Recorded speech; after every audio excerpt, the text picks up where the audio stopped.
Bonjour à tous, bienvenue, ravi de vous accueillir pour ce premier rendez-vous de l'UIT, donc l'Union des industries textiles. C'est un rendez-vous qui est important puisque déjà c'est le premier, mais c'est surtout, ça va nous permettre de parler, d'explorer cet écosystème qui est très riche et qui repose souvent d'ailleurs sur des a priori. On va essayer de les désarticuler, ces a priori, tout au long de cette émission. Donc 90 minutes textiles, vous avez compris, on est ensemble pendant 1h30 en direct.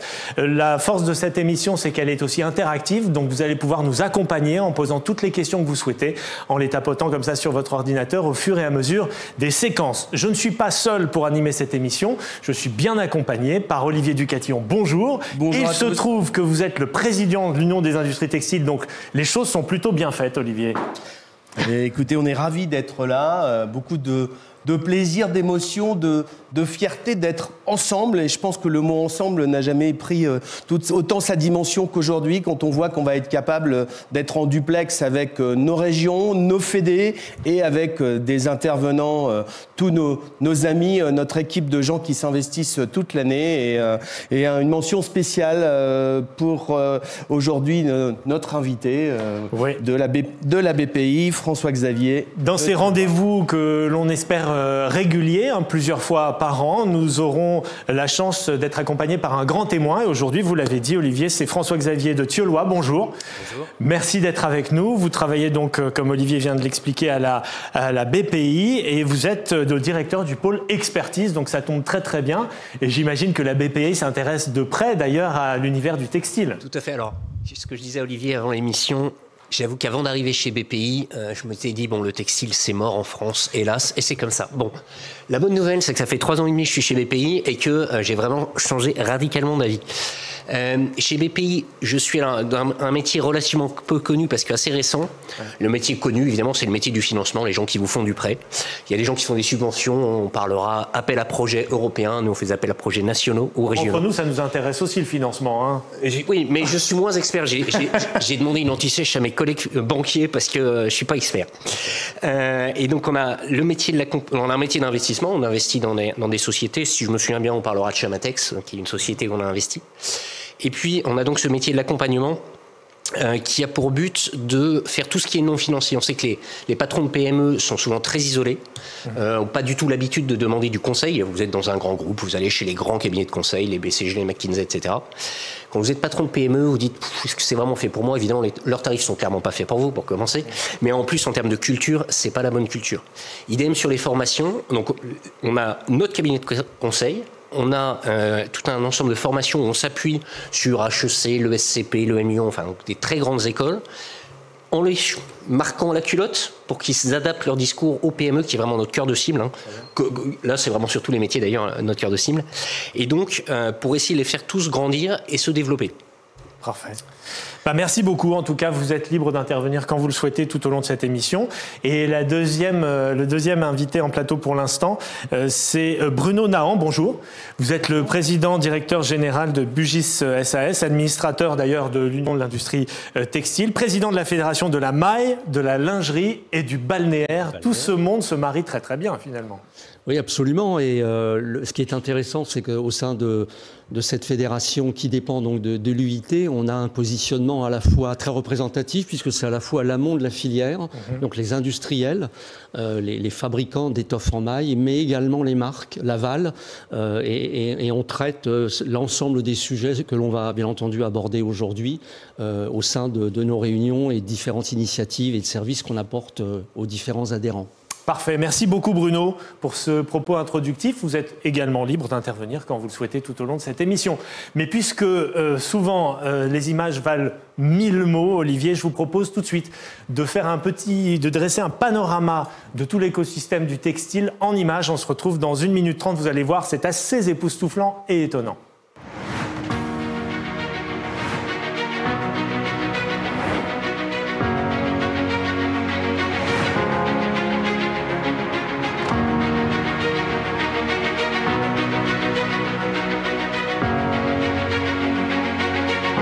Le textile est partout dans notre quotidien, même là où on ne l'attend pas. Le textile français, c'est une très grande diversité technique, avec des produits offrant des caractéristiques très diverses. la souplesse, la légèreté, la résistance, l'imperméabilité. Aérospatiale, défense, santé, agriculture, il est même au cœur de notre souveraineté nationale.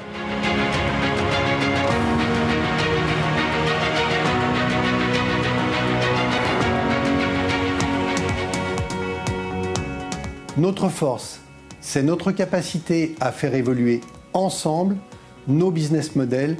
Notamment établir une nouvelle relation entre les fournisseurs et les distributeurs qui permettent de mettre en place une nouvelle chaîne de valeur basée sur la robustesse, la sécurité, la fiabilité et la pérennité. Notre force, c'est aussi notre capacité à relever les défis de la réindustrialisation.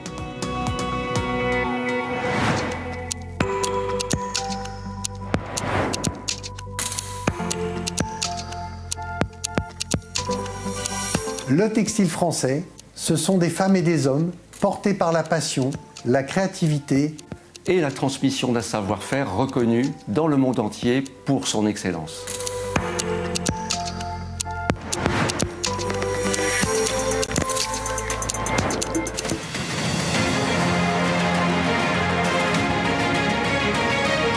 Notre engagement dans la recherche et l'innovation nous permet de faire face aux défis actuels et à venir, et notamment celui d'un développement durable et responsable.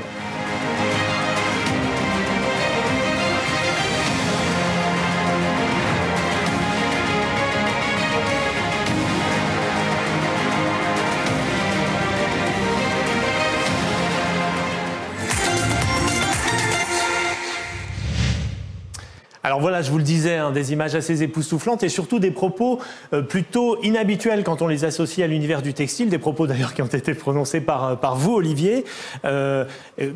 Cette émission, elle sert aussi à démonter des a priori, n'est-ce pas ?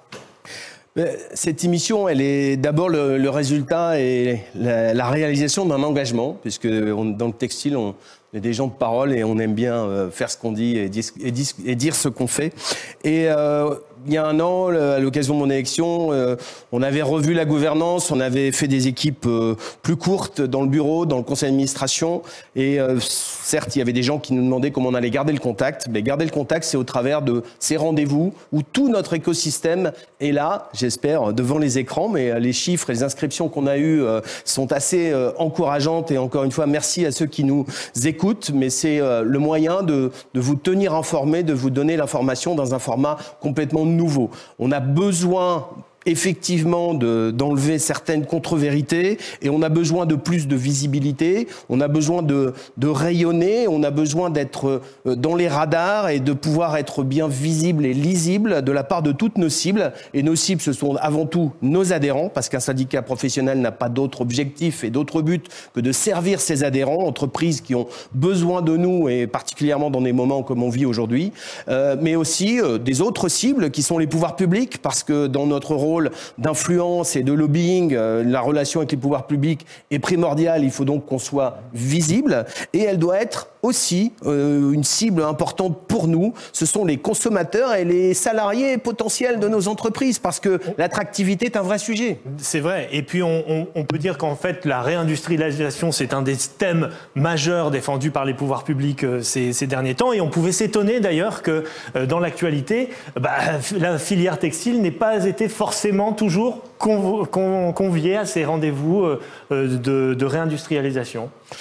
C'est clair, il y a eu des moments forts, on va dire, on s'est souvenu du textile et il y a eu un gros coup de projecteur sur le textile pendant le Covid avec l'épisode des masques où on s'est rendu compte qu'on pouvait vite être mis en difficulté et le textile a su se mobiliser pour répondre à cette demande. Derrière, France Relance a été là et a pu financer plus de 700 projets textile, donc on a eu une certaine reconnaissance. Depuis, c'est clair qu'on est pas mal sollicité sur des sujets comme l'industrie verte, dont on va pouvoir parler plus tard, et sur d'autres sujets où notre rôle, c'est de faire remonter des expériences terrain, de faire remonter la situation de nos entreprises et de faire remonter le maximum d'informations auprès des pouvoirs publics, et que on aimerait aussi avoir le retour et être toujours convié pour pouvoir discuter quand il s'agit de prendre des décisions. Très bien.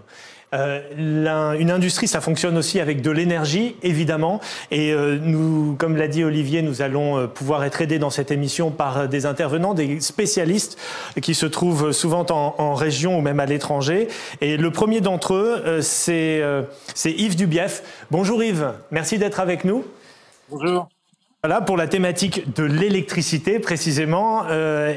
L'idée, c'est... Bon, voilà, je vais vous laisser présenter votre projet. Est-ce que vous pouvez nous en raconter la genèse? Alors, si je comprends bien, je fais les questions et les réponses.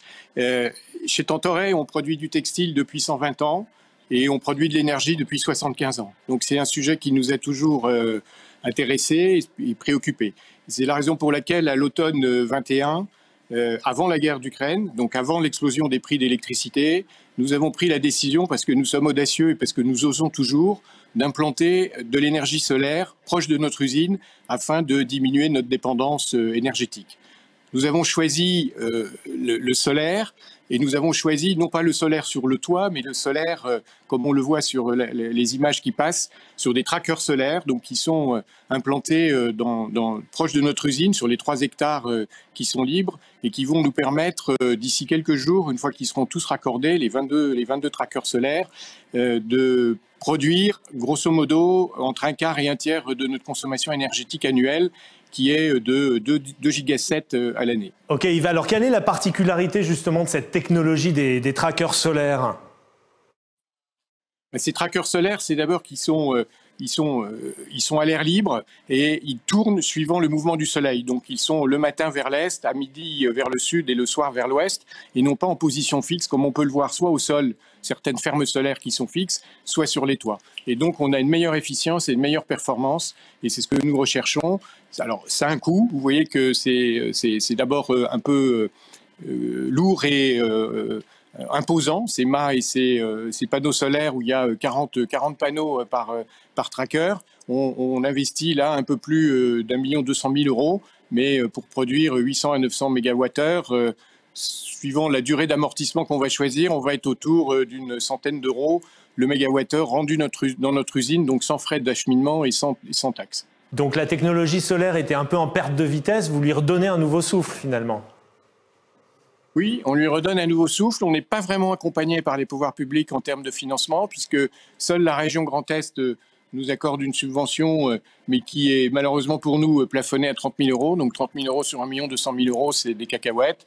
Bon, mais c'est comme ça, c'est pas grave. Ce qui est important, c'est qu'on soit un peu plus autonome en énergie, et donc qu'il y ait moins de ruptures possibles, en tout cas l'été, et qu'on ait un prix compétitif, et qu'on participe à la souveraineté énergétique de notre pays, mais aussi à la transition énergétique, et qu'on puisse donc produire des tissus qui seront fabriqués grâce au soleil des Vosges. Yves, je voudrais rebondir sur ce que tu dis, parce que tu dis c'est pas grave, mais je pense qu'aujourd'hui, moi j'en profite, on l'avait invité, mais malheureusement il n'a pas pu se libérer, interpeller notre ministre de l'Industrie, Roland Lescure, pour lui dire que 30 000 € sur 1,2 million, il y a sûrement mieux à faire quand on veut décarboner l'industrie et quand on veut favoriser les énergies renouvelables. Donc ça c'est le premier message. Et le deuxième message, on va en profiter sur l'énergie, c'est un discours que tu tiens régulièrement, c'est que bon nombre d'entreprises ont été contraintes, je dis bien contraintes, en 2022, dans la situation de signer des contrats qui les engageaient pendant 2 ans, donc 2023-2024, à des prix, je ne veux pas remuer le couteau dans la plaie, mais pour certains qui sont très très douloureux, et malgré les aides, et les aides selon une formule que tu reprends régulièrement, ça va atténuer la douleur, mais ça ne va pas l'enlever. Le problème, c'est qu'on a zéro visibilité aujourd'hui sur 2024, et je sais que bon nombre d'entre nous sont assez inquiets sur la situation en 2024. En 2023, on voit qu'on a déjà du mal à supporter ces hausses, mais si ça devait rester comme ça, sans les aides en 2024, je pense qu'on s'oriente vers une situation très compliquée. Donc, monsieur le ministre, si vous avez l'occasion, mais on vous l'enverra, rassurez-vous, cette vidéo, si on pouvait avoir une réponse sur le sujet, on apprécierait fortement. C'est pas un caprice, c'est une vraie préoccupation pour toutes nos entreprises aujourd'hui. Alors, on peut aussi écouter peut-être François-Xavier. Pour donner des chiffres. Pardon, oui. Juste pour donner un chiffre. pour donner un chiffre, aujourd'hui, je consomme de l'électricité auprès d'EDF que je paye 350 € et j'ai 150 € d'aide au travers de l'amortisseur et du guichet, donc ça me le ramène à 200, ce qui est, comme le dit Olivier, une douleur supportable, mais l'année prochaine, la douleur, elle sera insupportable et ça va poser un réel problème. François-Xavier de la BPI précisément est là. Est-ce que vous avez des outils de financement pour ce genre de... D'abord, il y a plusieurs points. Le sujet, on parlait réindustrialisation. Sincèrement, j'y croyais très très fort avant la guerre en Ukraine. Et les prix de l'énergie me font vraiment être préoccupé et nous chez BPI, être très préoccupés. Je peux vous garantir que Nicolas Dufourc, notre patron, passe son temps auprès des ministres à leur dire « Attention, les PME ont un vrai problème de prix de l'énergie ». Donc clairement, on commence par le constat, il est clair. Chez nous, on a malheureusement... Alors, avec en plus... une difficulté à le faire passer parce que, évidemment, j'ai un client qui a signé juste avant la guerre en Ukraine pour 3 ans. Ah bah lui, pas de problème. Hein. Tout va bien, il a 3 ans tranquillou. Bon, ok. Donc ça, il y a cet aspect que ça va prendre du temps. Tant mieux pour ceux qui ont signé juste à temps, tant pis pour les autres, pour que ça se voit et donc que le cri d'alerte se traduise dans des chiffres visibles dans les entreprises. En face de ça, on a quand même des outils de financement. Typiquement, alors comme je vous l'ai dit, je suis pas banquier directement, j'ai demandé à mes collègues banquiers. On a un prêt dédié sur, par exemple, le solaire ou l'éolien. On monte une société de projet et on l'endette déjà très fort, hein, c'est 70-80% de taux d'endettement parce qu'on sait que la rentabilité est garantie, et des durées d'amortissement, des durées de prêt qui sont vraiment calculées pour ces métiers d'éolien ou de solaire. Le but, évidemment, ça peut pas être l'entreprise industrielle qui porte son projet, ça marche pas, parce qu'elle a des ratios qui peuvent pas être les mêmes et ça passe pas. C'est vraiment, je monte une société de projet. J'ai même un client qui a fait monter une société de projet pour faire du solaire sur son terrain. Il a proposé aux habitants du coin de rentrer dans le capital de la société de projet aussi, pour, à nouveau, on a parlé de territoire à un moment, continuer à intégrer la relation entre l'entreprise et son territoire, de dire, bah, vous pouvez avoir des parts dans le solaire qu'on va mettre chez nous. Donc il y a vraiment ce sujet de financement des énergies renouvelables. Il y a un autre produit qui va sortir. Alors, j'ai pas eu la réponse, j'ai posé la question, jusqu'où ça va descendre en taille, qui s'appelle le Corporate PPA, donc un truc très chic en anglais. Qu'est-ce que c'est le principe? C'est... Je m'appelle Neoen, EDF ou autre, je veux créer un très grand champ solaire. Et j'ai envie de signer avec un grand industriel. On se met d'accord, en gros, ça va être d'autant plus simple d'aller financer le produit que on va avoir, bah voilà, Yves disait 100 € du mégawattheure, mettons 100 € du mégawattheure, on signe un contrat sur 15 ans et tout va bien. Ouais, tout va bien, à part que la banque, elle dit, OK, où est ma garantie ? Et donc là, on va intervenir, c'est un truc qu'on a négocié avec l'État et l'Europe, pour qu'on puisse servir d'assureur, entre guillemets. Si une des deux parties fait défaut, l'autre sera soit payé, soit aura garanti son prix pour pouvoir justement être sûr que pendant 15 ans, on aura bien ces 100 € du mégawattheure. Très bien. Merci beaucoup. Alors, en attendant peut-être de savoir si on a déjà des premières questions des viewers et de ceux qui nous regardent, peut-être une réaction aussi de Bruno Nahan. Alors, évidemment, la transition énergétique est un véritable enjeu pour la profession, on s'en doute. Est-ce qu'il y a d'autres enjeux RSE qui peuvent s'inscrire dans cette problématique ?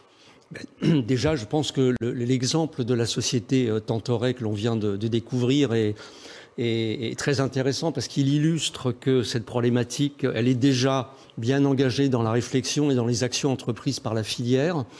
Il y a effectivement la gestion de l'énergie avec une consommation raisonnée de l'électricité et du gaz, encore une fois avec un très bon exemple qui vient d'être projeté. Mais c'est aussi, vous le savez, des enjeux aujourd'hui autour de la sobriété hydrique. Et ce sont les initiatives qui vont être entreprises, notamment pour des partenaires qui sont essentiels dans la filière textile. Ce sont les teinturiers, ennoblisseurs, consommateurs de cette ressource. Et là aussi, il y a toute une série d'initiatives, puisque nous sommes au moins conscients en Europe occidentale que l'air, l'eau, la terre ne sont pas des ressources infinies, permanentes et gratuites, et qu'il faut rentrer dans un schéma d'économie raisonnée. En l'occurrence, le solaire est infini, a priori. 5 milliards d'années. Voilà. On a un petit peu de temps devant nous, mais on ne sait pas encore assez bien l'exploiter. Mais en tout cas, on a vu qu'on avait des solutions grâce à Yves. J'insiste sur un point, c'est que ces initiatives, on le voit bien, sont des initiatives qui, d'une part, pour l'amont de la filière, remettent en cause et nécessitent une remise à niveau des process de production pour qu'il soit effectivement beaucoup moins consommateur d'énergie et d'eau, mais également pour l'aval de la filière, c'est, et on le voit aujourd'hui au travers d'un certain nombre d'exemples de marques, au travers notamment de l'utilisation de matières recyclées, c'est aussi de repenser leurs relations avec leur propre marché, leur propre clientèle, et également avec les fournisseurs en amont pour traiter le sujet dans sa globalité. Et c'est là où l'enjeu est passionnant. L'exemple, encore une fois, qui vient d'être montré, insiste bien sur le fait que pour notre filière, il ne s'agit pas seulement d'une réaction défensive face à des contraintes de coûts et de raréfaction des matières premières, mais que c'est un formidable enjeu de différenciation et que c'est un atout compétitif qu'on peut réellement mettre en avant dans l'environnement globalisé du textile. Merci beaucoup Bruno. On a parlé du soleil. En attendant de réceptionner vos questions, n'hésitez pas à les écrire en nous regardant. Nous les retransmettons bien sûr le plus fidèlement possible. En attendant de parler du soleil, on va parler de l'eau, parce que l'eau aussi est extrêmement importante, et nous allons nous diriger vers Lyon pour retrouver deux intervenants. Pierrick Chalvin, délégué général d'Unitex, je ne sais pas s'il nous entend, et Jean-Michel Bertrand, directeur des teintures et impressions de Lyon du groupe Devaux. Est-ce que vous nous entendez tous les deux? En tout cas, on peut dire que vos chemises sont assorties à la couleur du ciel. Il a l'air de faire très très beau à Lyon aussi. On vous entend très bien. Bonjour. Bonjour à tous. Est-ce que vous pouvez, en question préalable, nous dire quel est le rapport entretenu entre le textile et l'eau? Alors le rapport entre le textile et l'eau, c'est bien entendu l'ennoblissement, qui est un utilisateur d'eau important pour les activités de blanchiment, de teinture, d'après, d'impression. Ce qui explique d'ailleurs pourquoi les usines d'ennoblissement sont toujours situées à proximité d'un cours d'eau. Il faut savoir que l'eau est indispensable pour effectuer ces process. Donc s'il n'y a pas d'eau, il n'y a pas d'ennoblissement, il n'y a donc pas de filière textile. D'autant plus que l'ennoblissement est le maillon essentiel de la filière textile, puisque c'est l'étape qui apporte la valeur ajoutée esthétique ou fonctionnelle à la matière textile. Par conséquent, la raréfaction de cet or bleu que constitue l'eau ne peut qu'entraîner des conséquences très importantes pour la filière textile. Le stress de l'année dernière a eu des conséquences, on imagine, sur bon nombre d'entreprises. Oui, alors nous, j'ai un retour de son. Au niveau de Villefranche-sur-Saône, un arrêté préfectoral a été émis par le préfet le 9 août. 2 jours plus tard, nous avons eu la visite de l'inspecteur de l'Adréal pour nous signifier cet arrêté. Il a également consigné les compteurs des puits et a établi un procès verbal. L'arrêté imposé à l'usine correspondait en fait à un arrêt complet de notre activité durant du mois jusqu'au 31 octobre et ne pouvait qu'amener de très grosses difficultés à la fois à l'usine et à nos clients. La demande de dérogation que nous avions établie a été refusée dans un premier temps. Nous avons quand même continué à prélever l'eau à hauteur de 50% de nos besoins pour rester en accord avec la demande de dérogation. Nous avons finalement obtenu cette dérogation un mois après, donc courant septembre. Cela a entraîné pour nous une baisse d'activité de 35% sur septembre, de 20% sur octobre, uniquement sur la partie eau, avec un arrêt complet de certains process durant plus de 8 semaines et des retards de livraison aux clients. Donc, quelles leçons vous pouvez tirer du coup de cette expérience, Malo? Alors, il y a 3 leçons, à minima. La première leçon, c'est que je n'étais pas prêt, ni psychologiquement, pour entendre que je devais arrêter l'usine pendant 2 mois, ni matériellement, ni commercialement, ni organisationnellement. Je pensais très naïvement que les arrêtés préfectoraux généraux ne concernaient pas l'usine et que l'État n'oserait pas toucher à nos activités et n'oserait à aucun moment nous interdire de prélever notre ressource première. D'autre part, le suivi de nos consommations par atelier était totalement insuffisante pour permettre une gestion de l'eau fine au jour le jour, puisque l'obligation de réduire la consommation était jour par jour, sans dépasser la limite autorisée. Et la troisième chose, c'est que au niveau de l'organisation du service client, a été construit sur la base du délai de livraison et aucunement autour de la consommation d'eau. On a une petite rupture de signal. Est-ce qu'on peut récupérer le signal ou alors on pourra les réentendre un peu plus tard? Un petit commentaire. Ce qu'on peut dire, en tous les cas, j'ai eu la chance de visiter cette belle entreprise il y a pas très longtemps et j'en profite, puisque les messages sont aussi destinés au pouvoir public. Je pense qu'il faut se rendre compte de l'investissement, de ce qui est mis en place d'un point de vue structure, organisation et investissement matériel en espace pour leur station d'épuration, leur analyse de l'eau jusqu'à la rivière. C'est juste incroyable. Donc je pense que les industriels font, sans qu'on leur dise, des choses exceptionnelles. Et le message qu'on a à faire passer, on comprend bien que l'eau, c'est un problème qui est national, c'est un problème qui concerne aussi bien les particuliers que les entreprises. Mais le message à faire passer, c'est parlons-nous. On a des initiatives qui peuvent intéresser tout le monde, on a des initiatives de nos confrères de l'industrie qui sont aussi à mettre à profit auprès de l'ensemble de nos entreprises. Échangeons avant d'arriver aux sanctions. Là, ce qui est difficile à tenir, c'est que ça a été assez brutal, quoi.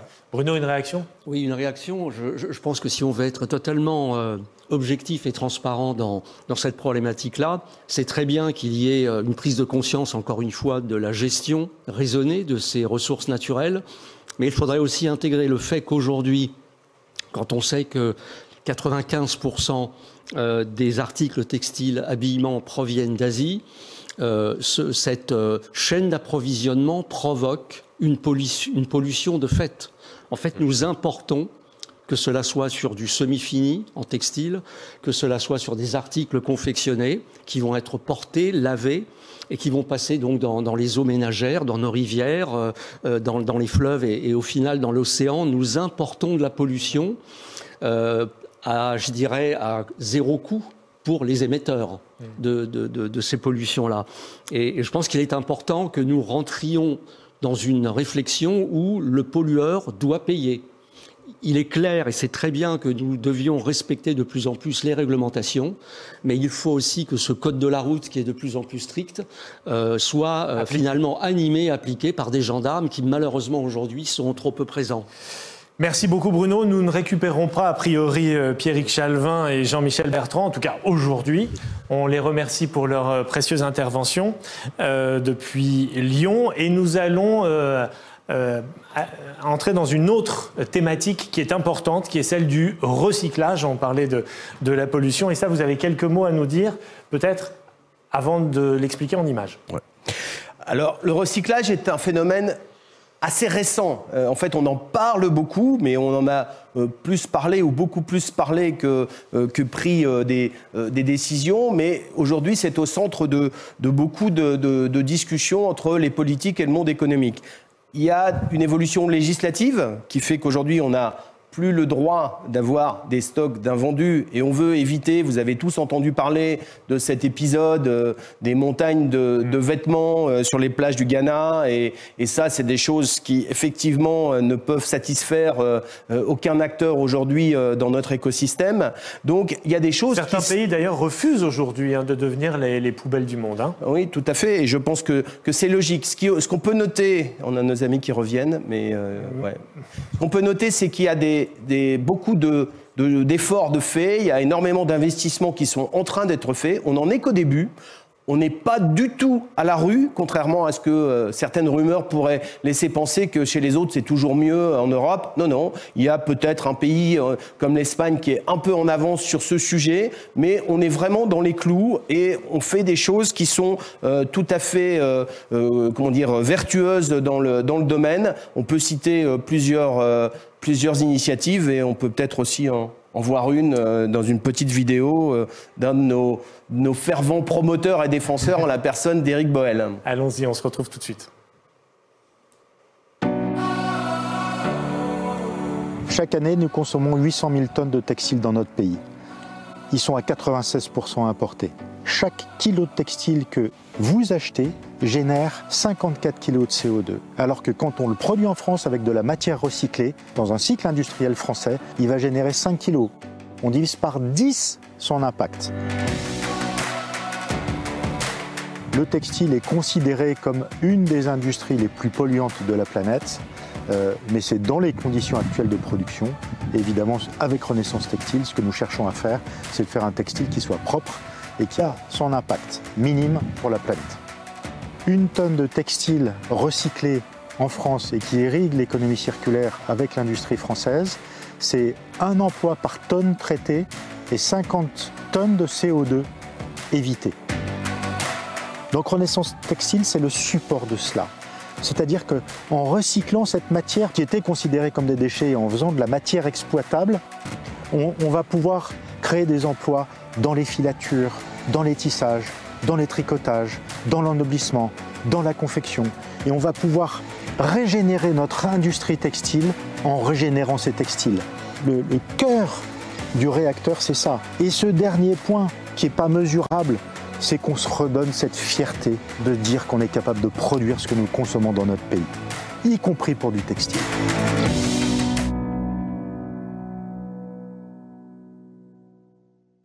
Et oui, bien sûr. La fameuse chasse au gaspille, peut-être. Bruno, une réaction, alors qu'il peut se jumeler à une question d'un de nos viewers. Quels sont les freins du recyclage en France ? Oui, alors c'est une très bonne question. Tout d'abord, le recyclage, je pense qu'il faut l'intégrer de façon plurielle, à savoir que ce sont effectivement des gisements de ce que l'on appelle post-consommation, donc des vêtements confectionnés, avec une petite problématique liée à sa traçabilité. Quelles substances chimiques ont été ou pas utilisées, quels ont été leurs niveaux de toxicité. Et il ne faut pas exclure les gisements issus de nos fabrications de matières, de tissus, qui sont donc des gisements qualifiés de post-production, et pour lesquels on a une parfaite caractérisation de la qualité et des matières qui ont été utilisées. Donc ça, c'est un premier enjeu important. Le deuxième enjeu, je l'ai évoqué, c'est assurer la parfaite traçabilité. Mais ce n'est pas seulement une traçabilité géographique, c'est aussi une traçabilité, encore une fois, autour de la toxicité de ces fameuses matières premières qu'on va retravailler pour leur redonner une deuxième vie. On voit l'exemple de Renaissance Textile, il y a notamment l'exemple également de UTT et bien d'autres exemples.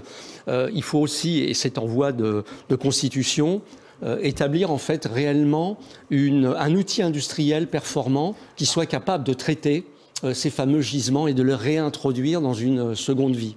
Alors, évidemment, la mise en place d'une filière de recyclage en France, c'est indispensable, mais vous, François-Xavier, vous avez un petit peu le mauvais rôle dans cette émission parce qu'on va encore parler d'argent, ça coûte cher. Comment on peut faire pour mettre ça en place ça coûte cher. le plus efficace possible? Ça se finance aussi. Alors bien sûr, il y a une question, propension du consommateur à payer. Est-ce que nous, chacun, en tant que consommateur et non pas en tant qu'industriel, on fait nous-mêmes nos propres efforts? Et moi, le premier, je me dis que je ne fais pas ce que je devrais faire. Donc bon. Mais déjà, le fait d'en prendre conscience, bon. Oui, il y a un enjeu de coût, c'est clair. Maintenant, quand Bruno tout à l'heure disait il y a une question pollueur-payeur, on est en train de mettre en place, avec tous les défauts qu'il a, on voit que c'est compliqué, la taxe carbone aux frontières, plutôt sur l'acier, le ciment, etc. À quand une taxe eau ou pollution aux frontières? Ça sera encore plus compliqué, oui, mais ça fera certainement partie des outils de dire à un moment, nous voulons jouer avec des règles du jeu propres. Nous savons qu'il faut, si on a envie que nos enfants, nos petits-enfants et nos arrière-petits-enfants puissent vivre bien, il faut qu'on fasse gaffe nous-mêmes. Donc il y a cet enjeu de mettre des règles du jeu un peu partout. Sur l'aspect argent, on est aussi là pour aider quand même. On a des prêts, on a toute une chaîne depuis des missions de conseil au début. On a fait 1500 missions de conseil sur les sujets climat, environnement l'année dernière. Je pense qu'on vise 2000 cette année. On a des perspectives de croissance de dingue et missions subventionnées bien sûr, à nouveau, pour que le coût soit acceptable. À partir de ça, il y a des subventions, un peu typiquement la faisabilité. Qu'est-ce que ça veut dire de faire une filière de recyclage? Mon usine, en général, toutes les usines que je connais, elles sont linéaire, vous rentrez de la matière première à un bout, vous avez un produit fini à l'autre bout. Et là, il faut tout réinventer son système industriel, toute sa logistique, toute sa supply chain. J'ai un produit, je ne sais pas trop comment il est. Est-ce qu'il a été éco-conçu? Est-ce qu'il n'a pas été éco-conçu? Comment je le démonte? Comment je le réutilise? Donc, il y a vraiment tout à travailler, d'où les missions de conseil. Et ensuite, à terme, on peut avoir des prêts, il y a des prêts bonifiés pour aider justement à faire des investissements verts. Alors, qui peuvent être les mêmes sur les questions de l'eau qu'on évoquait tout à l'heure. Qu'est-ce que je fais pour, si je Après tout, on pourrait imaginer que je traite plus mon eau dans ma station d'épuration par rapport à mon autorisation de rejet, mais l'eau devient suffisamment pure pour que je puisse la réutiliser directement dans mon propre process. Donc c'est vertueux. Typiquement, voilà, c'est après, comme je vais moins consommer en eau, j'assure aussi ma capacité de production, hein, on l'a vu, 10 semaines sans produit, on sait tous, en tant qu'industriel, bon moi, ancien industriel, ce que ça fait, c'est clairement insupportable. Bah, finalement, ce risque-là, ça a un coût aussi. Si je rentre dans mon équation de j'investis un peu plus sur ma station d'épuration, mais je sais que je pourrais produire, et il y a un vrai lien aussi avec les DREAL, hein. Comment j'explique à la DREAL que j'ai fait mon effort, j'ai fait ma part, donc j'ai réduit par rapport à mes pompages, par rapport à mes pompages historiques. Il ne faudrait pas qu'on redemande plus maintenant, on y attend. Moi, j'ai divisé par 2 mes consommations, que les autres divisent par 2, et ensuite on verra comment on continue à avancer.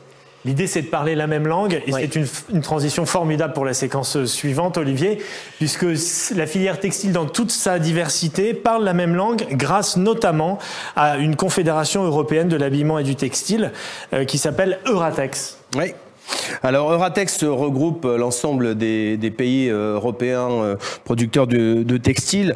Bon, les chiffres sont tellement énormes, je ne sais pas si ça vous parlera, c'est 160 000 entreprises, plus de 160 milliards d'euros de chiffre d'affaires, 1,5 million de salariés, ce qui est déjà pas mal, c'est déjà pas mal.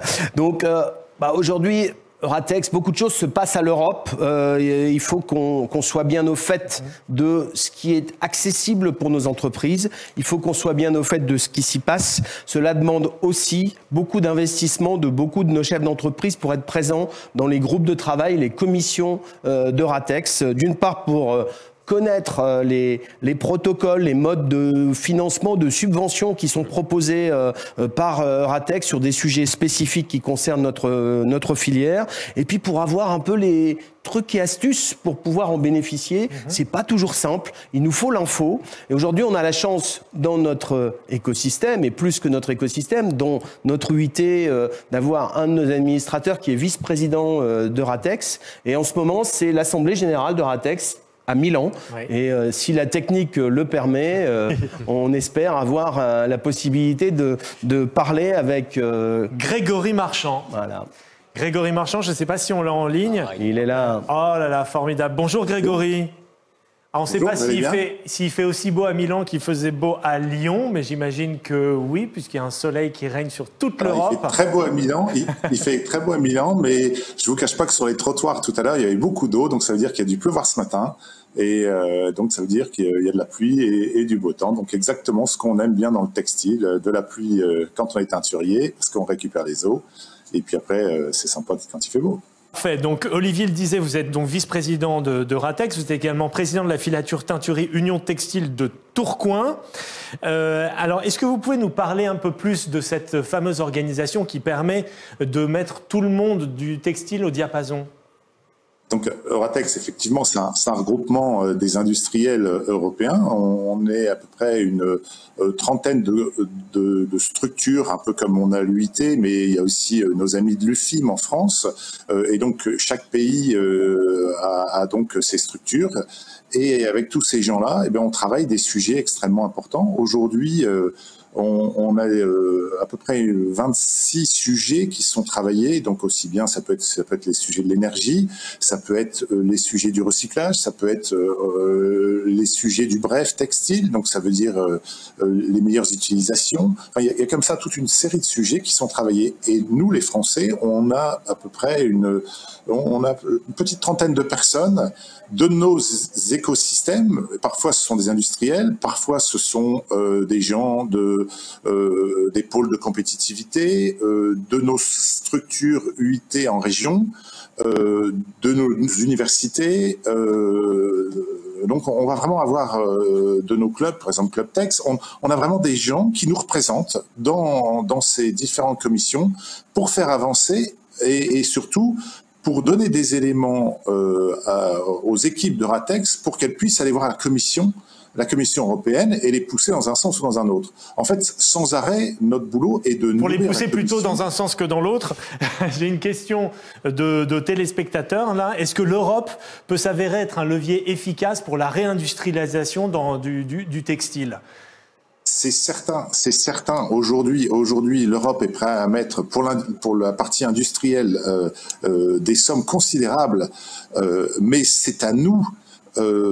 Justement, tout à l'heure, pendant l'AG qu'on a eu, on s'est aperçu qu'il y avait une très grosse différence entre les gens avec qui on travaille au niveau de la Commission européenne et le Parlement européen. Le Parlement européen, donc ça c'est tous nos députés régionaux, qui ne sont pas au même niveau d'information que les gens de la Commission. Et donc notre travail à nous, vraiment, c'est de réussir je parle de nous industriels, là, hein, c'est vraiment nous les industriels, nous devons rencontrer nos députés européens, les tenir au courant de tout ce qu'on fait dans nos usines. Dire deux mots d'Horizon 2030. Horizon 2030, donc c'est au niveau de la Commission une volonté forte de l'Europe de pousser la réindustrialisation européenne. Je pense que nos pays comme l'Europe se sont rendus compte pendant la période Covid que nous manquions énormément de ressources parce qu'on ne savait plus les faire en Europe. Et donc aujourd'hui, ils se disent au secours, il est grand temps de réindustrialiser. Et donc, ce qui est important, c'est donc d'avancer sur ces sujets-là. Mais si nous adressons pas à nos députés pour leur dire le textile a un intérêt, on est capable de faire un textile propre par du recyclage ou par toutes sortes d'autres moyens, voilà, c'est notre boulot, ça. Quelques petits conseils à donner à nos entrepreneurs pour avoir une meilleure visibilité au niveau de l'Europe, puisque tout est une question finalement de ça, de visibilité et d'existence. Communiquer, et j'ai envie de dire, les premiers avec qui il faut communiquer, c'est ceux qui vont voter, hein, c'est ceux qui vont voter, et ceux qui votent, c'est nos députés européens, et je pense que pas assez souvent, dans nos entreprises, on reçoit nos députés français et nos députés européens. Et on devrait avoir une communication, on devrait avoir un club des députés européens aimant le textile, que l'on nourrit de toutes les données, parce qu'aujourd'hui on a beaucoup de données au niveau français, au niveau européen, et il faut absolument qu'on serve de ces données pour les donner à nos députés, pour qu'ils nous suivent. Si nos députés défendent le textile, eh bien, de l'autre côté, on arrivera à récupérer des aides, donc, mais il faut qu'on s'en occupe. Parfait, merci beaucoup Grégory. Donc le message c'est voter quoi en gros. Ouais, il faut voter, il faut s'impliquer. Et merci à tous ceux qui s'impliquent. Je salue, il y a Paul de TDV qui doivent être auprès de toi et Joël, notre responsable des affaires européennes et internationales. Donc merci à vous trois de nous représenter là-bas et merci de tout ce que vous faites et des conseils que vous pouvez donner à tous nos adhérents. Alors Bruno Nathan nous a quitté un petit peu précipitamment, on lui dit au revoir à Bruno Nahan et on accueille Olivier Ballas. Bonjour. Bonjour. Merci d'être avec nous. Vous êtes le président de Ballas Textile et vous êtes un administrateur de l'Union de l'industrie textile. Est-ce que vous avez quelques petits mots de vice-président aussi? Oh là là. Est-ce que, monsieur le vice-président, est-ce que vous auriez quelques petites premières réactions à ce que vous venez d'entendre? Moi, je trouve que ce qui est important, c'est d'abord l'union qu'il y a autour de tout ça aujourd'hui. Et effectivement, nos régions aujourd'hui vivent dans leur ensemble les mêmes problématiques, des mêmes transitions. Et aujourd'hui, on le voit, le paysage n'est pas seulement français, mais il est européen, il est international. Et la notion dont vient de parler Grégory est importante. C'est un travail de lobbying, tout simplement. Il faut dire les mots et appeler un chat un chat. Et aujourd'hui, il faut véritablement que nos entreprises soient beaucoup plus présentes sur ce système-là. Et c'est ce qui fait que certains pays sont peut-être plus agiles que nous sur les systèmes de financement qui sont capables d'être récupérés. Alors ça, c'est un vrai sujet. Comment se positionne la BPI par rapport au financement européen? D'abord, il y a ce morceau de communiqué.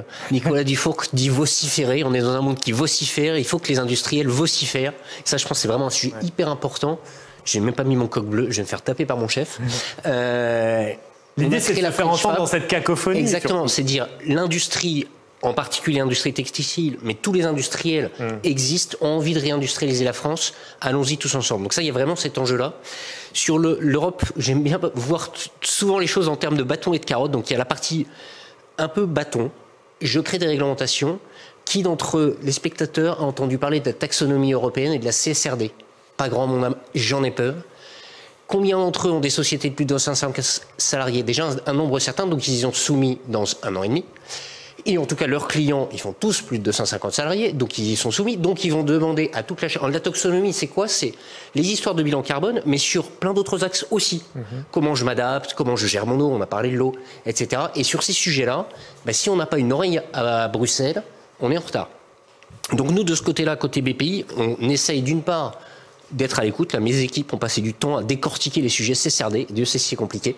Et là, on est en train de transmettre la bonne parole déjà en interne BPI avant de créer des missions de conseil pour accompagner les PME à se préparer, que ce soit parce qu'elles sont soumises juridiquement, que ce soit parce qu'elles se disent finalement, vis-à-vis de mes clients, vis-à-vis de mes investisseurs, vis-à-vis des financeurs, c'est un vrai avantage compétitif. Nous, banquiers, nous, BPI, reportons à la Banque Centrale Européenne régulièrement la part verte de notre portefeuille calculée selon ces critères-là.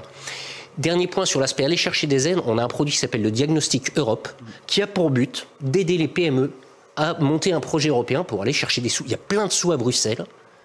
Alors on a lancé il y a 1 an et demi maintenant des produits, on va chercher des sous à Bruxelles pour subventionner du conseil dans les PME françaises. On est très fiers, on est la première banque de développement européenne à l'avoir fait.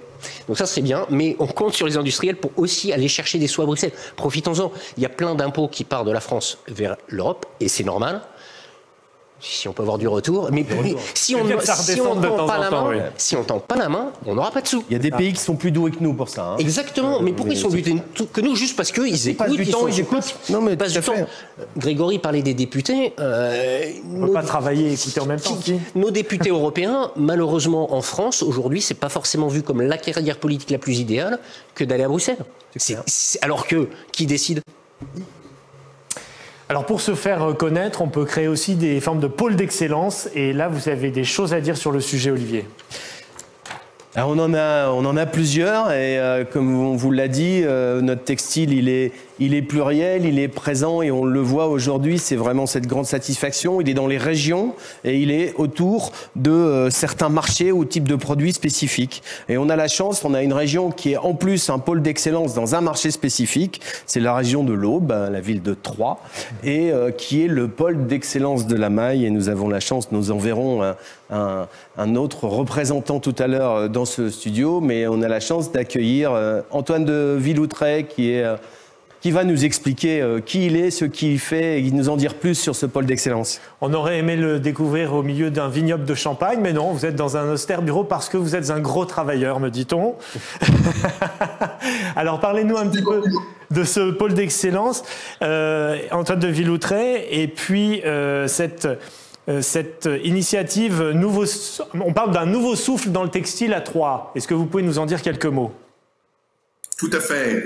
En fait, cette initiative porte le nom bien choisi, je trouve, de pôle d'excellence 4.03. Tout le monde aura compris le jeu de mots, mais on a quand même mis le 4.0 dedans. C'est le but du jeu. Et l'ambition, c'est de créer un collectif de travail autour de ce qui fait le cœur de métier de la maille de Troyes, et donc particulièrement les métiers de la maille, qui sont toute une filière. Il faut bien être conscient de ça. On l'a dit de multiples fois, et je le redis, le textile, c'est une question de filière et de travail en commun.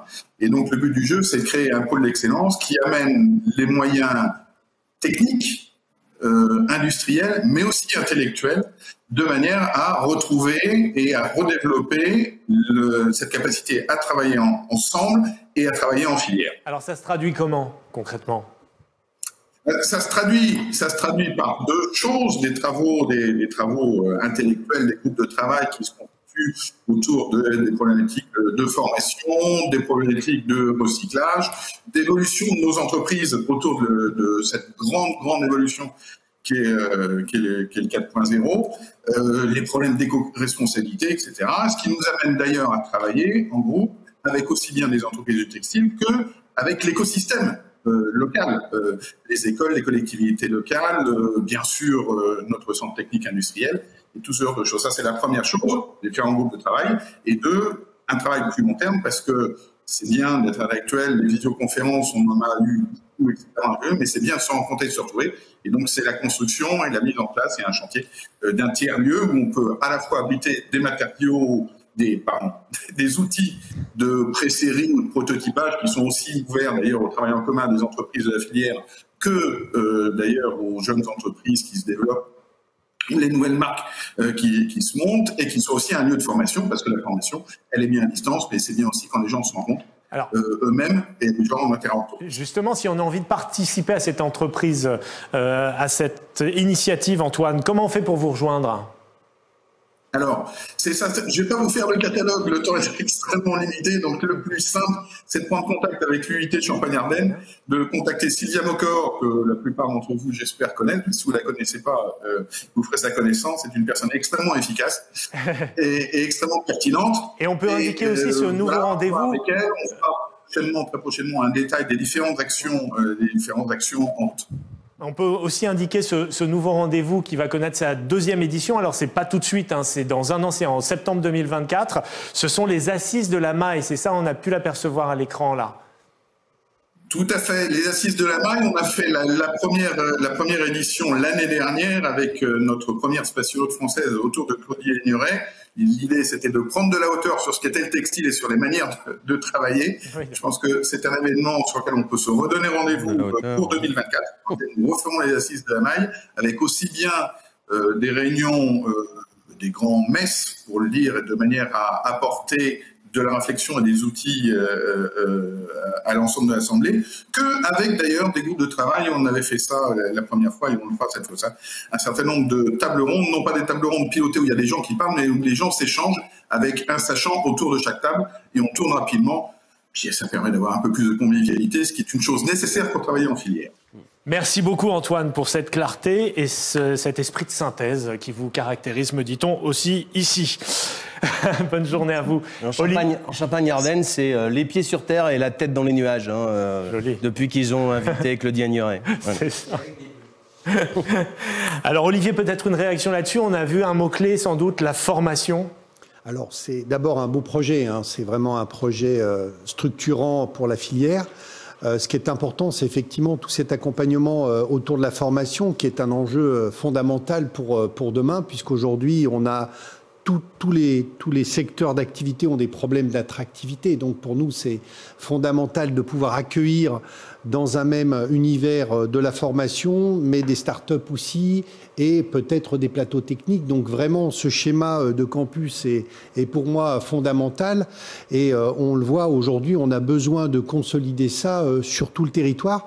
Il faut aussi travailler sur une transversalité des filières, c'est-à-dire qu'aujourd'hui, on a parlé du recyclage, mais moi, je ne me vois pas penser recyclage sans adosser peut-être la plasturgie à notre réflexion, parce qu'à un moment, on va mettre en place des outils qui vont avoir faim et qu'il va falloir alimenter. Donc là aussi, il faut qu'on soit agile et qu'on travaille ensemble sur les sujets.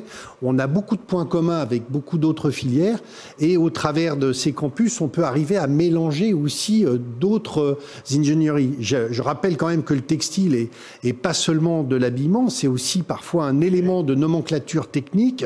Je pense à l'aéronautique, à l'hydrogène. Aujourd'hui, il y a des investissements qui sont faits dans ces secteurs d'activité, le médical, l'automobile.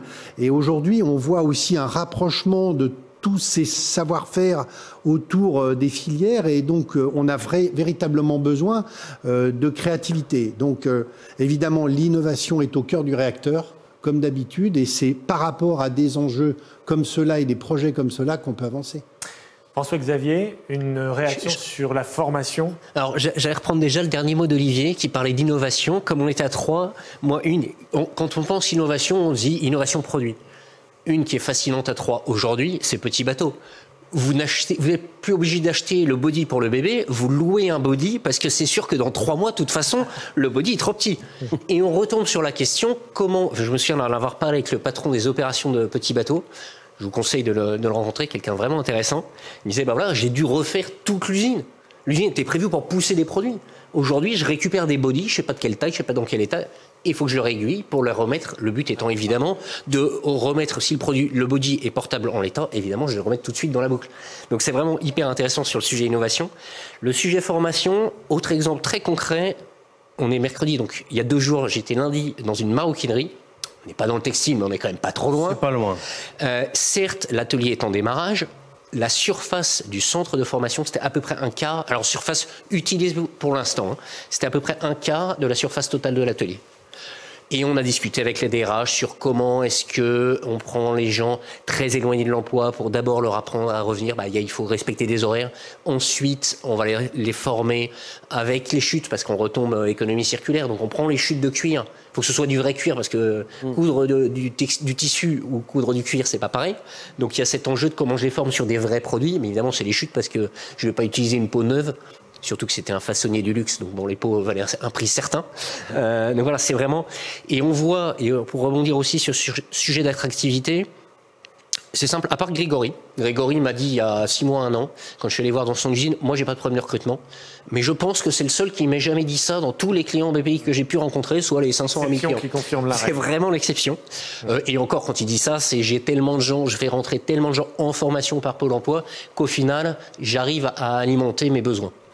Je pense à un client, alors qui est vraiment pas du tout dans ce secteur-là, qui est dans le pet food à Vire. Vire, 3% de chômage, donc on est au-delà du plein emploi. Il en a eu marre, il a monté, donc il a appelé les industriels du coin, la région, la communauté de communes, etc. Ils ont monté un centre de formation d'apprentis. Pour moi, le boulot des industriels, il est vraiment là. C'est... Oui, il faut que Pôle emploi paye pendant le temps de la formation parce que voilà. Et alors les maroquiniers me disaient qu'aujourd'hui ils payaient 700 € pendant le temps de formation et que lui il était obligé de complémenter parce que vous pouvez pas vivre avec 700 € par mois, c'est pas vrai. Donc il y a quand même une question là-dessus. Mais le rôle de, qui mieux que l'industriel sait quel est le besoin concret de formation. Donc c'est vraiment tout ça le terreau de l'avenir. Exactement. Et on retombe sur ces questions de cross-filière. Et donc parce qu'il a monté ce centre de formation avec lui qui fait du pet food, mais les autres industriels qui font pas du tout du pet food, donc qui sont probablement quand même dans l'agroalimentaire.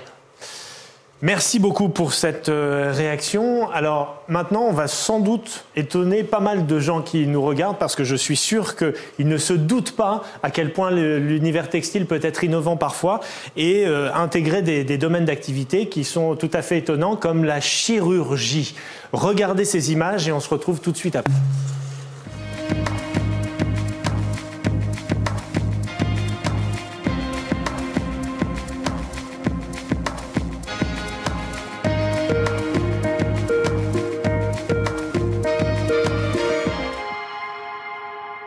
L'entreprise Cousin-sur-Jory, basée à Verviers-Sud, a été accompagnée par le CIMUP afin d'améliorer les conditions de travail de ses couturières qui souffraient de troubles musculo-squelettiques. Chez Cousin-sur-Jory, nous développons et nous fabriquons des implants médicaux en textile. Aujourd'hui, nous avons donc une équipe qui est composée uniquement donc de couturières.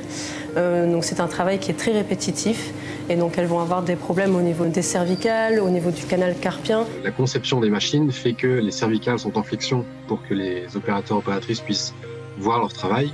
Donc si on veut solutionner ce problème, on va monter la hauteur de travail pour que les cervicales se remettent en position neutre. Le problème en faisant ça, si on fait que ça, c'est qu'on se retrouve avec des bras qui vont monter avec ce plan de travail. Donc il fallait réussir à redresser les cervicales tout en gardant des bras en position basse. On a plusieurs choses qui ont été mises en place. Tout d'abord des outils de travail plus ergonomiques pour elles, comme par exemple des marchepieds, des chaises ergonomiques. Et également récemment, nous avons investi dans des caméras qui aident à avoir une meilleure posture et également une meilleure visibilité sur le produit.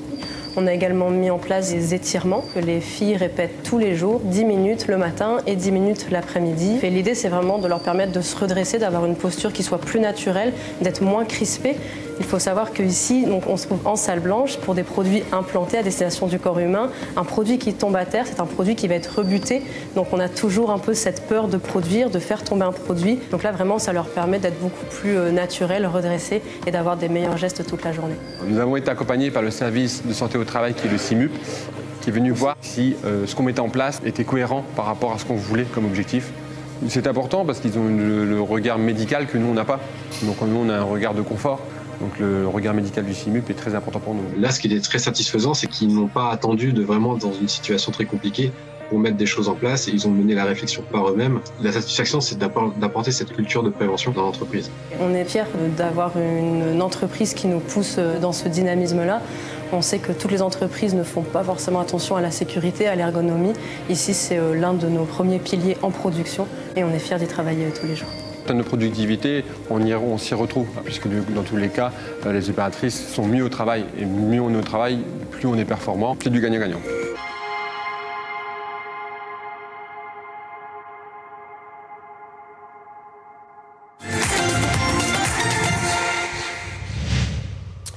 Voilà, on vous avait parlé d'innovation, on ne pouvait pas faire mieux que cela. Et nous sommes normalement en direct avec François Hénin, qui est le directeur général de Cousin Surgery, comme on dit en bon français. Voilà, alors effectivement, vous êtes un peu l'extraterrestre aujourd'hui, François, parce qu'on ne s'attend pas du tout à vous trouver dans le cœur de l'industrie textile. Expliquez-nous. Alors, Cousin Surgery est une entreprise de la France qui conçoit, fabrique des dispositifs implantables. On utilise des technologies de tressage et de tricotage qui sont bien connues dans le monde du textile pour concevoir et développer des implants chirurgicaux dans différents domaines comme l'orthopédie, la chirurgie du rachis et la chirurgie du renfort de parois, la chirurgie viscérale.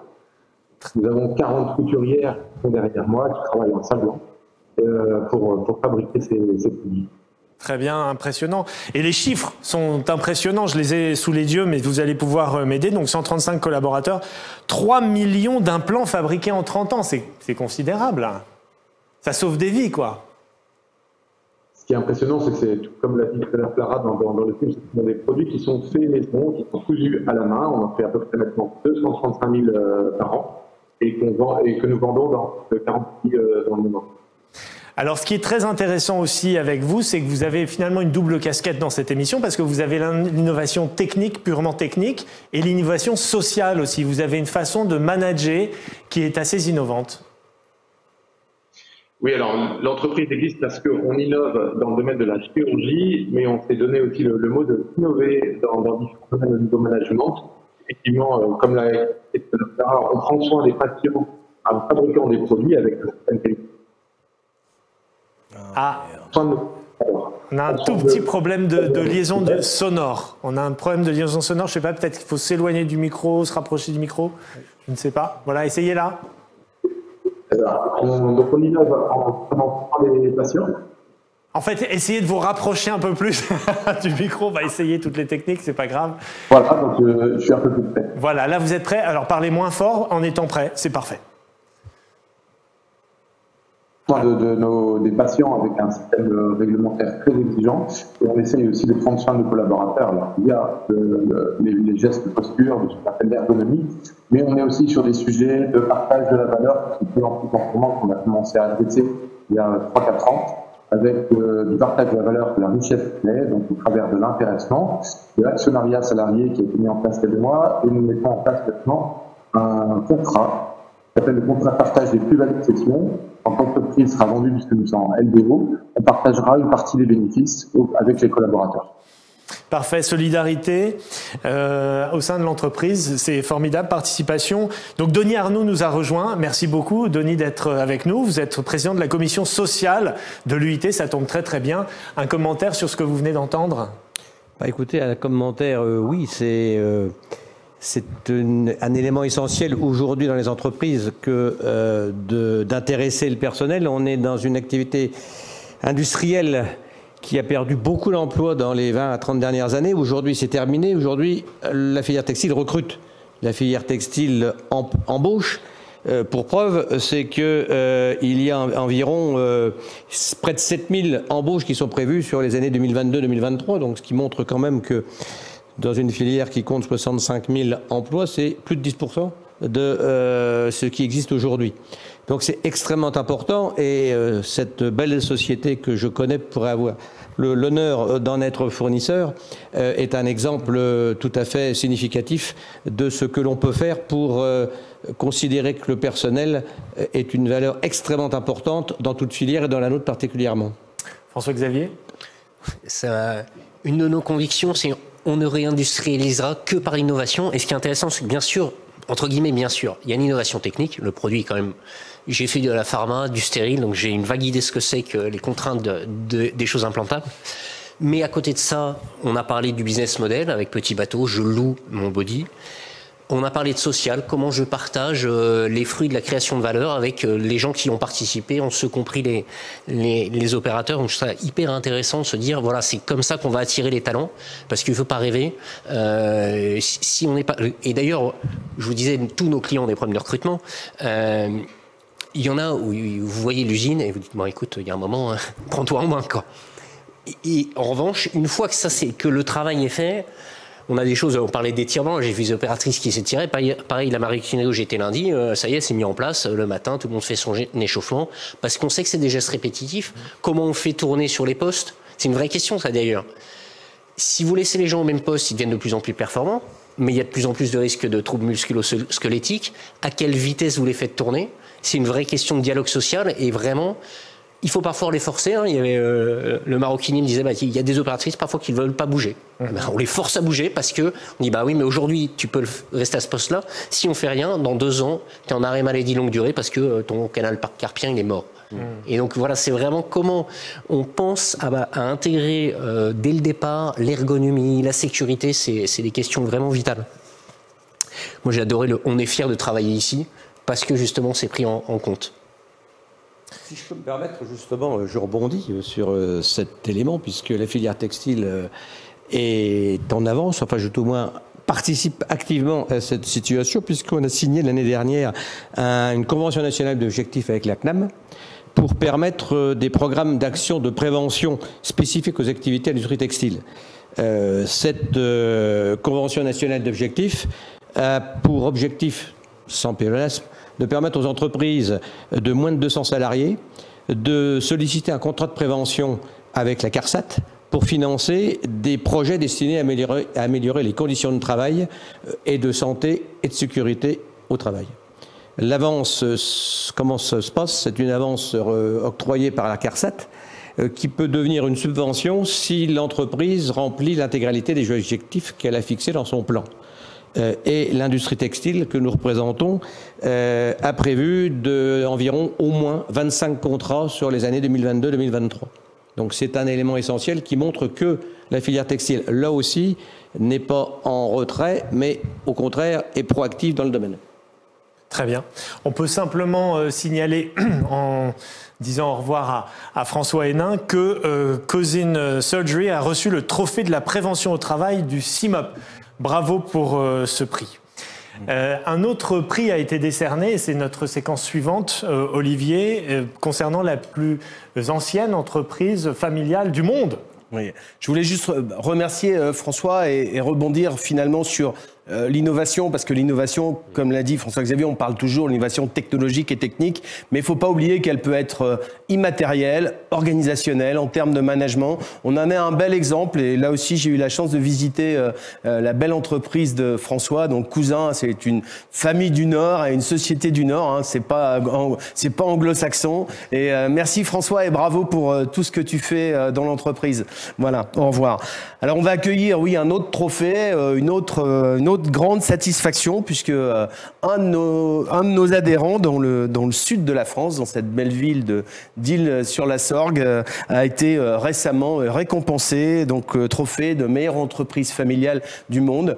Ça met en avant les savoir-faire, ça met en avant toute la transmission de ces savoir-faire, et que des entreprises familiales peuvent aussi être résilientes, peuvent aussi apprendre à transmettre et s'adapter à des nouvelles façons de faire, et c'est Jean-Louis qui va nous en dire plus sur le sujet. Mais avant cela, je crois qu'on a des petites images à découvrir et qui vont nous présenter cette belle entreprise. Regardez. Avance. Là, stop. Tu vas bien? Ça va, très bien, merci. C'est des futurs brebis? C'est ça, c'est des agnelles qu'on a sélectionnées pour devenir des futures productrices de laine. Roméo. Nous sommes ici, dans la plaine de la Crau, la dernière steppe d'Europe, un paysage extraordinaire où sont élevés les mérinos d'Arlantique. Passe là-bas. Roméo, passe là-bas. La laine est dédiée exclusivement à Jean-Louis pour l'entreprise Brian Viande Chirin. Et on tond nos animaux à la fin de l'hiver et au début du printemps. Viens là, ma fifi. Là, t'as une super qualité. C'est long déjà? C'est plutôt prometteur. Et superbe, hein. Très très fin. Roméo. Nous sommes aujourd'hui la dernière manufacture en France qui transforme la laine de la balle de laine au produit fini, en passant par la filature, le tissage, les apprêts et la confection. Nous sommes ici dans le hangar à laine où l'on trouve des trésors qui viennent de tous les continents. Nous avons ici du cachemire de Mongolie, dans un gris naturel superbe, de l'alpaga, un poil très très long, coloris chamois, un superbe chameau au ton un petit peu rougeâtre. Cet entrepôt, c'est une évocation de voyage. Ces balles de laine évoquent pour moi ce que la nature nous offre de plus beau. Et voici la laine que nous avons vue sur les brebis. Le mérinos d'Arles est la laine la plus fine d'Europe. C'est le résultat d'un croisement voulu par Louis XVI entre les mérinos espagnols et la race locale, la Crolinque.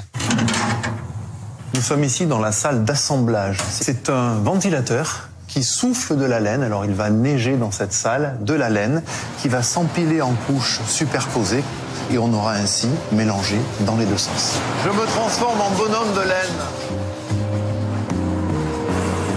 Fabriquer un plaid ou une couverture, c'est 15 étapes, 15 journées de travail et elles passent entre les mains de 35 manufacturiers. Là, il n'y a rien à chaque fois. C'est une entreprise familiale, pas seulement la famille dirigeante, mais de nombreux employés dont les parents, les grands-parents ont fait partie de l'entreprise également, certains depuis 4 voire 5 générations. Cédric, qui est ici, me disait déjà à l'âge de 12 ans, quand il passait voir son père dans les ateliers, qu'il voulait travailler ici. Moi, je suis heureux qu'il travaille avec moi. Moi, c'est pareil, très heureux de travailler dans cette entreprise. C'est pas trop compliqué de travailler avec son père? Un petit peu, mais ça passe. Ce sont les doigts de fait de l'entreprise. L'épincetage, c'est une étape essentielle parce que c'est là qu'on peut arrêter les défauts pour que les produits soient parfaits. De l'élevage à la transformation, c'est donc une histoire de famille. Et j'ai très envie, évidemment, que mes enfants soient attirés par ce métier dans l'avenir.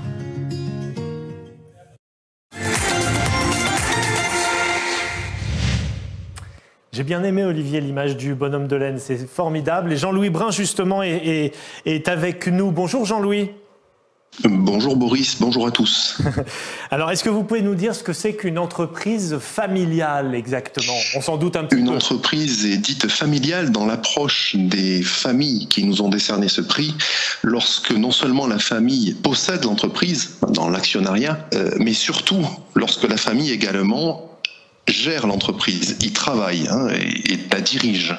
Voilà, les familles qui nous ont décerné ce prix, pour lequel j'ai une grande estime, sont des familles, sont 12 entreprises familiales d'Europe, de 5 pays différents d'Europe, qui sont des entreprises de tradition, de savoir-faire, dont certaines remontent à 28 générations. L'une d'entre elles a travaillé avec Michel-Ange. Ouf, tout le monde ne peut pas dire la même chose. Alors, la clé du succès, évidemment, d'une entreprise familiale, vous l'avez dit, c'est la transmission des savoir-faire. Comment vous vous organisez pour ça? Allô, allô. Sur l'organisation. Chez Brune Viande-Tiran, la transmission des savoir-faire se fait depuis plus de 100 ans. En transmettant des aînés aux nouveaux arrivants et en recrutant sans arrêt des jeunes. Il y a beaucoup de jeunes dans l'entreprise, il y a eu beaucoup de recrutements depuis un an et demi. Mais c'est également une transmission transversale, c'est-à-dire que nous réalisons une quinzaine d'étapes de transformation, de la balle de laine au produit fini, au plaid, au châle, à la couverture, à la couette.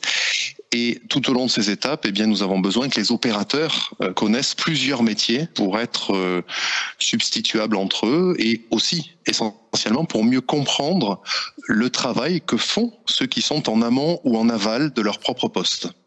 Bien sûr, de nombreux fournisseurs, de nombreux métiers qui doivent dialoguer ensemble. Comment vous organisez les relations justement avec tout cet écosystème ? La notion d'écosystème, ce n'est pas juste une relation entre l'entreprise et son écosystème. L'entreprise fait partie de l'écosystème. Et en tout cas, c'est comme ça que je le conçois et c'est comme ça que le conçoivent les familles qui nous ont décerné ce prix. Qu'est-ce que c'est un écosystème? C'est un ensemble de relations, c'est le principe du système, entre une entreprise et toutes ses relations économiques au sens large du terme. Nos fournisseurs, les bergers, certains sont nos fournisseurs depuis plusieurs générations, comme d'ailleurs le négociant en laine qui nous fournit les laines de France.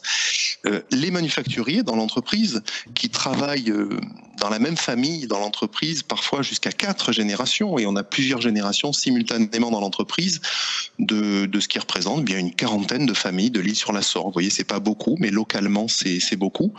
Nos distributeurs, là aussi, plusieurs générations de distributeurs, et nos clients, le client final, qui se transmet nos étoffes, nos châles, nos plaids, nos étoles, de génération en génération, de mère en fille, de père en fils, et qui bénéficie aujourd'hui d'une garantie à vie. Et c'est cela que ce prix récompense, c'est cette continuité à travers le temps de tout un système durable et éthique avant que ce soit la mode, n'est-ce pas? Un système que nous n'avons jamais délocalisé, je le précise. Tous nos emplois sont toujours restés 100% en France et qui entretient ces relations où tout le monde s'y retrouve. Donc aujourd'hui, on appelle ça équitable. Nous, on dit tout le monde s'y retrouve. Depuis l'éleveur jusqu'au designer et la plus haute école française de création industrielle qui est partenaire, depuis le manufacturier jusqu'au client final. Merci beaucoup Jean-Louis, vous nous faites un petit peu rêver avec tous ces propos, on a l'impression que tout va bien dans le meilleur des mondes et ce depuis tellement de générations chez vous. Merci beaucoup et bravo encore pour l'obtention de ce trophée. Alors Denis, qu'est-ce qu'il faut entendre exactement par la transmission des savoir-faire? Écoutez, on a une activité qui est à la base une activité manuelle, une activité manuelle à base de machines. On a la chance d'avoir une filière textile dans laquelle c'est très d'actualité. Nous avons une partie importante de notre personnel qui a plus de 50 ans et donc qui est porteur avec, en plus, une certaine fidélité dans l'emploi, donc qui est porteur d'un savoir-faire, ce savoir-faire qui aujourd'hui se transfère soit par des formations du métier textile, avec des CQP qui se développent, mais aussi sur le poste de travail dans l'entreprise.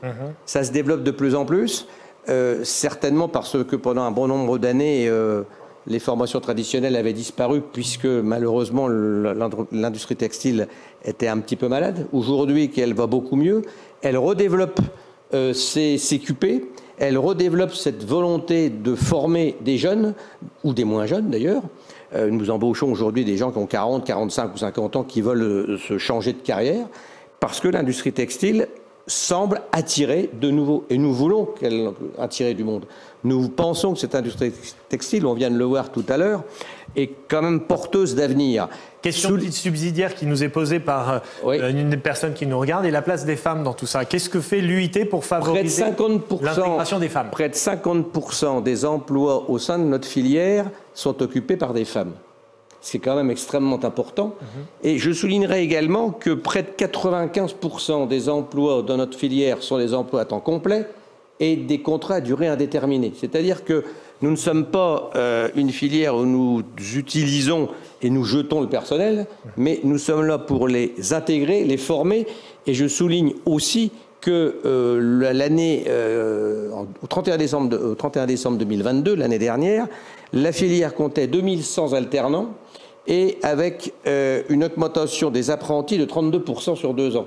Donc ce qui montre véritablement que notre filière est attractive, que notre filière a pris des jeunes pour transférer ses savoir-faire, puisque une grande partie, on l'a vu dans cette belle entreprise qu'on a vue tout à l'heure, les gens qui sont ici et beaucoup d'entreprises de la filière sont des entreprises de tradition, qu'elles soient dans les différentes étapes de notre belle industrie. Si je peux me permettre, pour répondre à notre auditrice ou téléspectatrice sur la place des femmes, c'est que déjà notre délégué général est une femme et une équipe essentiellement féminine, qui a d'ailleurs fait un boulot remarquable pour l'organisation de cette journée et de cette émission. Avant de l'oublier, on pourrait peut-être citer précisément Bernadette Fulton, Céline Pardon et Zina Eden pour la préparation de cette émission. Évidemment. Voilà. Et sans qui nous ne serions rien, Olivier. Qui ont tout préparé et sans qui cela n'aurait pas été possible. Mais je vais aussi citer, puisque nous avons, dans bon nombre d'organisations professionnelles, on s'aperçoit que dans les bureaux ou dans les conseils d'administration, il y a très peu de femmes. Et aujourd'hui, nous, on n'a pas fait du tout de discrimination positive. C'est quand même important de le signaler. Et on a la chance d'avoir Elle manquait un peu, on peut l'avouer, elle manquait un peu dans cette émission. C'est vrai, mais on se rattrapera la prochaine fois. Mais cette émission va être récurrente et elles vont revenir et elles vont pouvoir participer, puisqu'elles sont là. En plus, elles sont pas loin de nous, puisqu'on avait notre assemblée générale auparavant. Nous avons 2 brillantes chefs d'entreprise qui sont administratrices aujourd'hui de l'UIT, en la personne d'Alexandra Brousseau et de... voilà, on nous souffle. Oui, Béatrice, non, mais Béatrice Brandt du Jacquard français, qui sont nos administratrices et en plus président de la commission export. Et je voulais répondre, c'est une partie de la réponse, c'est que ça nous paraît complètement logique, mais encore une fois, elles sont là pas parce que ce sont des femmes, elles sont là parce qu'elles ont une compétence, une expertise et que ce sont des brillantes chefs d'entreprise. Je les salue et je les remercie de nous accompagner, d'être avec nous. Voilà. François-Xavier, on arrive peu à peu au terme de cette émission. Est-ce que vous auriez quelques petits mots de synthèse, petits mots de conclusion? Déjà, on va rester quand même un peu sur les savoir-faire, parce que c'est quelque chose qui nous tient à cœur. On a un accélérateur, donc, qui est nos programmes vraiment pour les clients qui ont et de la formation, et du conseil, et de la mise en réseau. Un accélérateur savoir-faire d'exception. Donc c'est dire si le savoir-faire, on se rend bien compte qu'en France, c'est quand même une de nos forces. Et aujourd'hui, on a d'ailleurs une vraie tension entre comment je développe les savoir-faire et comment j'automatise, je fais du 4.0 en même temps, dans les bonnes tâches. J'ai un exemple, alors à nouveau, c'est Modelux, mais pas textile. Je pense à un client joaillier qui a, alors comme tout le monde, des problèmes de recrutement. Dans la joaillerie, il y a une phase de polissage importante. Et polir le début du polissage, sincèrement, c'est pas très compliqué. Et donc, on a mis en place avec lui un robot collaboratif pour commencer le polissage, en sachant dès le début qu'on voulait surtout pas remplacer les polisseurs. On voulait juste enlever de la charge de travail pour qu'ils puissent continuer à livrer plus de bijoux, pardon. Et on parlait d'export, exporter plus, sans avoir des tâches à moindre valeur ajoutée. Et en conclusion plus générale, il y a une innovation qu'on n'a pas citée, on n'a pas parlé de procédés, et j'en profite pour parler de femmes aussi. Je pense à Karine Tibérien, dont je sais qu'elle a lancé il n'y a pas très longtemps avec notre participation au Bompard du tissage 3D. L'intérêt, c'est qu'en fait, il y a un énorme avantage au tissage 3D. On parlait économie circulaire, etc. Quand vous tissez en 3D, pour ceux qui ne sauraient pas, j'ai découvert ça, maintenant j'en parle savamment parce que j'ai découvert ça il y a 2 ans, vous tissez d'une seule pièce, vous n'avez aucune couture. Donc vous tissez votre pull, on commence par la manche, clac, et vous finissez de l'autre côté. L'intérêt, c'est que vous jetez 2-3% de laine, alors que quand vous faites, comme ma chemise, des panneaux, vous jetez 30% de la laine. Donc forcément, quand on part, ça doit être de l'Angora si je ne me trompe pas, ça vous aide à payer du Made in France quand même. Le fait de dire, déjà la laine, je vais arrêter d'en jeter. Autre exemple de procédé innovant, toujours dans le textile, Matrix chez Amatex. Pour ceux qui ne connaîtraient pas, donc c'est des chaussures made in France, chaussures de sport made in France. Quand nos investisseurs m'ont appelé en disant, tu sais, on voudrait investir dans une boîte qui fait des chaussures made in France. Bon, comment te dire, tu crois vraiment ton truc? Et en fait, toute l'idée, c'est que on utilise le savoir-faire ancestraux du tissage jacquard à côté de Lyon, donc juste, à nouveau, transmission des savoir-faire, 200 ans, 250 ans, mais on met du fil de Kevlar, ça c'est un peu plus moderne quand même, et on l'utilise pour faire la tige, donc le haut de la chaussure de sport. Et donc on a derrière une usine très automatisée qui permet de sortir des chaussures à un prix tout à fait normal. Ouais. Et en fait, et pour finir sur les procédés, autre exemple de prix raisonnable, Grégory n'a pas parlé de ses bonnets. C'est là que j'ai rencontré son usine. Il fait des bonnets pour Decathlon. Alors, avec l'inflation, ça a un peu bougé. Ça vous bouge de 12 à 15 euros le bonnet Made in France. Prix de vente au public. Je ne parle pas du prix de vente que lui à Decathlon. C'est le prix que moi j'achète chez Decathlon. Ce qui est le prix normal pour un bonnet quand même. On comprend bien. Et donc on voit bien qu'en faisant de l'innovation, on va vraiment pouvoir réindustrialiser. À condition d'attirer les talents. Et enfin, je pense que c'était vraiment hyper intéressant tout ce que vous avez dit sur ce que vous faites sur la filière. L'enjeu aujourd'hui, il y a peu de gens qui cherchent du travail. Il faut qu'on les emmène dans l'industrie et pas qu'ils aillent faire des supermarchés ou des entrepôts Amazon. Merci beaucoup François-Xavier de Thieulois de la BPI. Merci de l'invitation. De nous avoir accompagnés. De parler avec le textile. Le mot de la fin, notre cher président. Alors, nous avons travaillé depuis 1 an maintenant sur notre vision, nos valeurs, notre feuille de route et comment on se projetait à horizon 2028, fin de 2 mandats potentiels. Le textile en 2028 sera pluriel, on a insisté là-dessus. Il sera innovant, vous l'avez également constaté, avec la volonté d'augmenter, d'accroître son leadership pour un monde meilleur. Pour un monde meilleur par rapport à l'ensemble de nos enjeux. L'environnement, le social, l'attractivité, on l'a dit, sans oublier l'économique, la performance et les résultats qui feront vivre et qui nous feront investir demain. Mais on peut être meilleur, on peut être complètement vertueux en favorisant le développement de nos adhérents. Engagement, audace, confiance, écoute. Voilà les valeurs qui ont été retenues par l'ensemble de nos structures. C'est important de le dire, ensemble. Je trouve que je ne l'ai pas dit assez aujourd'hui d'ailleurs, je le dis souvent, en général je le dis beaucoup plus. Ensemble, c'est clair, on va plus loin. Tout seul, on va plus vite. Ensemble, on va plus loin. Vous l'avez déjà entendu une centaine de fois, mais je le redis. Mais on ne l'a pas dit assez, c'est ensemble que ces valeurs, cette vision, cette feuille de route ont été construites. J'espère que les 4 valeurs que je viens de citer, engagement, audace, confiance, écoute, j'espère que vous l'avez ressenti au travers de cette heure et demie passée ensemble. C'est en tous les cas notre objectif. Nous, on en est habité, imprégné, c'est dans notre ADN au plus profond de nous-mêmes. Et c'est ce qu'on espère que vous aurez retenu de ce nouveau format, de cette belle manifestation. Un merci à Boris, un merci à tous les intervenants qui sont arrivés, qui sont repartis pour certains, mais qu'on salue pour leur intervention. Et ce n'est que le premier rendez-vous, c'était un pilote. On attendra vos commentaires et vos impressions. Voilà, on aura le petit sondage à finir. Mais en tous les cas, on espère vous retrouver, c'est l'objectif. On va se retrouver en décembre avec d'autres invités, d'autres intervenants, d'autres sujets. Des femmes. Et des femmes promis. Et surtout, aussi, n'hésitez pas à nous faire part de vos expériences, de vos bonnes pratiques et des choses que vous voudriez mettre en valeur. On est aussi là pour ça. Donc un grand merci à tous ceux qui ont rendu ça possible. Un grand merci à vous tous de l'autre côté de vos écrans. Ce n'est que le début et je conclurai comme d'habitude. Encore une fois, nous sommes des idéalistes, nous sommes des gens qui ont envie de rêver parce qu'on peut être homme d'affaires, on peut être dans le textile et avoir envie de rêver, mais le rêve, c'est comme les douleurs le matin quand on se lève. Quand vous n'en avez plus, c'est que vous êtes mort. À bientôt. Merci beaucoup, Olivier. Moi, j'ai 3 petites choses à dire avant le générique de fin. C'est qu'effectivement, Olivier vient d'y faire allusion. Il y a un sondage qui va vous demander si vous êtes plutôt satisfait de cette émission, si vous voulez que ça recommence. On a quelques petites idées quand même sur la réponse. Et quant à toutes les questions que vous avez voulu nous poser et que nous n'avons pas pu recueillir, eh bien, nous allons y répondre. Nous allons prendre évidemment le temps d'y répondre.